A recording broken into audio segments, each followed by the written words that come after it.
tengo idea realmente. Yo sé que él realizó una serie de entrevistas y me entrevistó a mí, pero no tengo idea si jugó algún papel. Pero siempre estuvo atacando la tregua, creando controversia a nivel internacional con relación a esa tregua. Sí, lo que pasa es que hubo muchos periodistas, tanto nacionales como extranjeros, que atacaron ese proceso. Ahora, ¿qué papel jugó Fernando del Rincón? No lo sé, ni creo que sea relevante, porque no tiene mayor incidencia en la política nacional. Más bien habría que preguntarse qué papel jugó la cuñada de Nayib Bukele, la hermana de Gabriela de Bukele, que en representación de la OEA, junto con el embajador Ochaeta, participaron de las reuniones con pandilleros en el 2012, junto con Miguel Insulza. ¿Qué papel jugó el señor Ochaeta, que participó en varias reuniones, avaló las reuniones, avaló los acuerdos? Entonces, ¿cómo es que puede tener Nayib Bukele presidiendo las CIES y le pide a las CICIES que investiguen la tregua del 2012 si el presidente de las CICIES participó del proceso de tregua como verificadores internacionales en representación de Miguel Insulza de la OEA? Entonces, no sé si me entiende, pero me parece contradictorio, pues me parece una doble moral, me parece una total hipocresía. Lo entiendo perfectamente, presidente. Pasando a otro tema, ¿cuál es su opinión sobre el manejo que ha hecho el gobierno de Bukele con relación a la pandemia? ¿Qué piensa de los indicios de corrupción y mal manejo del gasto que han destapado algunos medios de comunicación? Que son evidentes, que están debidamente documentados, que nadie se los ha inventado, que ahí aparecen en el portal de Comprasal, que por cierto, de la noche a la mañana, el gobierno decidió cerrar ese portal y retirar información que es la que estaba utilizando la prensa investigativa para poner en evidencia el mal manejo que se estaba haciendo de los recursos. Fue a través de ese portal de Comprasal que nos enteramos que familiares del ministro de Salud Pública le habían vendido al ministerio botas para el personal de salud. Fue a través de ese portal de transparencia que nos enteramos que un funcionario de gobierno, en ese entonces como Coqui Aguilar, le había vendido al Ministerio de Salud mascarillas de plástico reciclado para evitar el contagio de la pandemia, y fue a través de ese portal que nos enteramos que 2 empresas de la familia de Coqui Aguilar le habían vendido canastas alimenticias al Ministerio de Agricultura y Ganadería. Fue a través de ese portal que nos enteramos también que el Ministerio de Turismo había contratado una casa propiedad de un familiar del ministerio del ministro de Salud, Fran Alaví, para albergar a salvadoreños que estaban en cuarentena bajo observación de que pudieran tener COVID, y pagaron más por ese albergue que lo que se le pagó al resto de hostales y hoteles de la República que fueron contratados. Fue a través de ese portal que nos dimos cuenta que el ministro de Obras Públicas compró una mesa de billar, varios plasmas y un programa de PlayStation de FIFA 2020 supuestamente para relajamiento de su personal, que no se sabe dónde está. Fue a través de ese portal que nos hemos dado cuenta que empresas que tienen como giro la publicidad, resulta que le vendieron servicios de transporte y de construcción de cabinas para el diagnóstico y la toma de pruebas del COVID al Ministerio de Salud y al Ministerio de Obras Públicas. Entonces, usted me pregunta, ¿qué pienso de eso? Bueno, que ahí están las evidencias. ¿Qué está haciendo el fiscal? No está haciendo absolutamente nada. El fiscal tiene una posición ridícula, realmente. Hace poco, en forma cínica, en una entrevista en Frente a Frente, estando el presidente de CEPA, Federico Anlíquer, con Moisés Urbina, Moisés Urbina le pregunta al fiscal general sobre el caso de la exigencia de la prueba negativa de COVID para poder ingresar al país. ¿Y qué es lo que dijo el fiscal? Que aquel funcionario que esté bloqueando, obstaculizando, prohibiendo el ingreso de salvadoreños al país será procesado. Pero luego a renglón seguido dijo que hay que poner la denuncia. ¿En qué cabeza cabe? Si un salvadoreño no puede entrar a El Salvador, ¿cómo va a poner una denuncia en el Ministerio Público? Puede hacerlo a través de un abogado a la que le dé el poder o al que le dé el poder para que ponga la denuncia. Pero es que él puede actuar de oficio. Él puede actuar de oficio, no necesita. Existe un artículo del Código Penal donde aparece tipificado un delito que puede cometer el fiscal que se llama omisión de investigación y que palabras menos, palabras más, dice que el fiscal o su delegado que tenga conocimiento de la comisión de un delito y que no ejerza la acción penal puede ser sancionado a prisión de 3 a 5 años de cárcel e inhabilitado por el mismo periodo. Bueno, el fiscal sabe perfectamente que hubo salvadoreños que no pudieron ingresar al país porque no tenían la prueba y que incluso un vuelo de Spirit procedente de Los Ángeles los dejó varados, más de 200 salvadoreños, porque obligaron a las empresas, a las líneas aéreas, que exigieran ese certificado y que si no lo tenían, que no lo subieran al avión, porque si lo subían al avión y lo llevaban al aeropuerto de El Salvador, serían multados con $6,000 por cada pasajero que no tuviera ese certificado.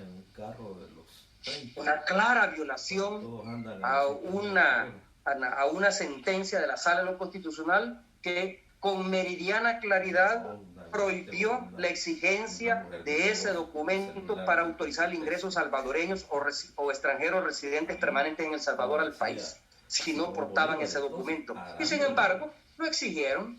Y ahí salió el ministro Cucalón diciendo que se había equivocado, que temprano en la mañana había dicho que no lo iban a exigir, pero que entendió mal las instrucciones, que sí, que lo están exigiendo. Pues mire lo que están pagando ahora. Hoy salió una resolución de la Corte, de la Sala de lo Constitucional, a través de la cual le certifica a la Fiscalía que le abra un proceso penal a los funcionarios que obstaculizaron el ingreso de salvadoreños por no portar ese certificado o esa prueba negativa de COVID-19. ¿Qué significa? Que Cucalón, como director de Migración, y Federico Anlíquer, como presidente de CEPA, tienen que ser procesados y tienen que ir presos, le guste o no le guste a Nayib. El presidente Nayib acaba de despedir al presidente del Banco Central de Reserva, pero usted también despidió a uno. ¿Cómo es ese análisis? Sí, pero son circunstancias diferentes.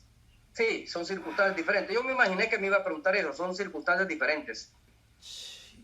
Yo removí al primer presidente del BCR porque no había coincidencia entre su visión económica, entre la visión económica que tenía el presidente del Banco Central de Reserva con la visión económica que tenía el gobierno. Tanto así que después de removerlo, él se fue a trabajar a la banca multilateral, al Fondo Monetario Internacional. Es decir, su visión de lo que había que hacer en el país en términos económicos coincidía más con la visión del Fondo Monetario Internacional que con la visión de mi gobierno.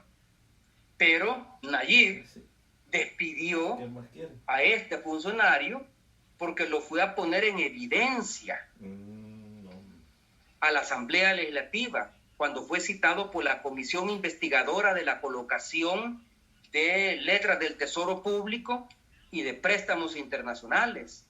Claramente, el señor expresidente del Banco Central de Reserva, el licenciado Martínez, dijo que el gobierno había tenido una disponibilidad de 2.600 y pico millones de dólares en esta pandemia, provenientes de deuda externa, que es la deuda contraída a través de la banca multilateral, el Fondo Monetario, el Banco Mundial, o BIRS, el Banco Centroamericano de Integración Económica, la Japón, el gobierno de Japón, y de deuda interna proveniente de la emisión de letes, que son letras del Tesoro Público, y CETES, que son certificados del Tesoro Público que no pasan por la Asamblea Legislativa. De la deuda interna y de la deuda externa, al Salvador le entraron, al Banco Central de Reserva le entraron 2.600 millones de dólares. Le entraron más de 3.200 millones de dólares, pero el Banco Central de Reserva le entregó al Ministerio de Hacienda cerca de 2.600 millones de dólares. Y con esos 2.600 millones de dólares ha podido el gobierno cubrir la falta de ingresos tributarios, que anda por el orden de los 400 millones de dólares que se han caído de abril a agosto, producto de la poca actividad económica que ha tenido el país.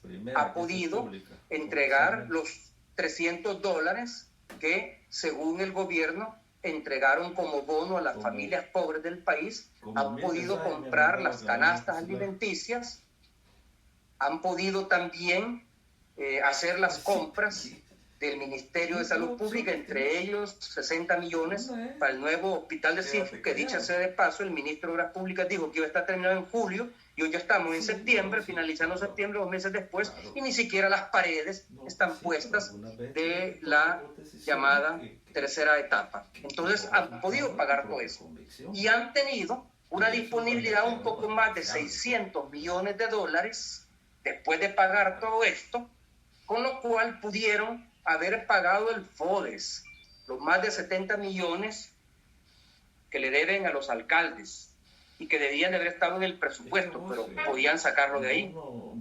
Pudieron haber pagado también las pensiones para los veteranos de guerra y excombatientes del FMLN, que deberían de haber estado en el presupuesto 2020, pero que no lo provisionaron y que podían haberlo sacado de acá.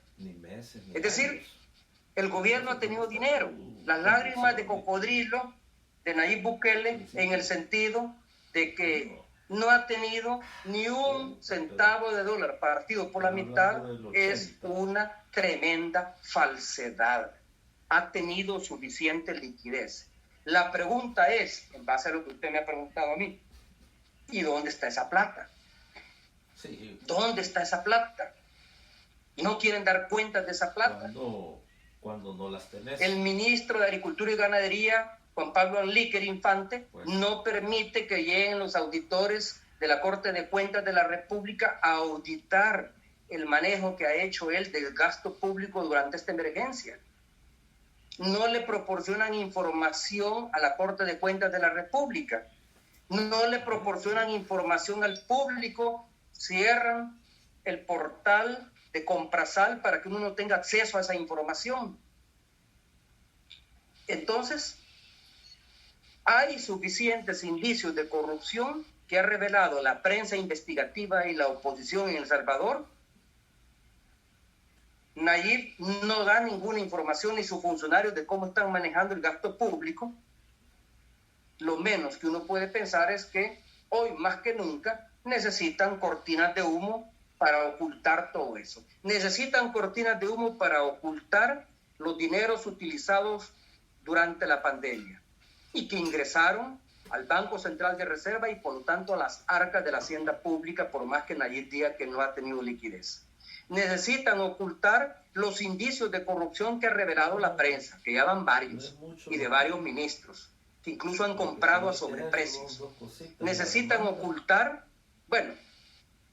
el intento de golpe militar cuando ocuparon la Asamblea Legislativa con fuerzas militares el pasado 9 de febrero. Necesitan desviar la atención y ocultar el bloqueo que le han hecho al juez de San Francisco Gotera para inspeccionar los archivos militares y poder aclarar el caso del Mozote, que está en proceso judicial en estos momentos. Necesita tirar una cortina de humo para ocultar el delito de desacato que han cometido al seguir exigiendo las pruebas negativas de COVID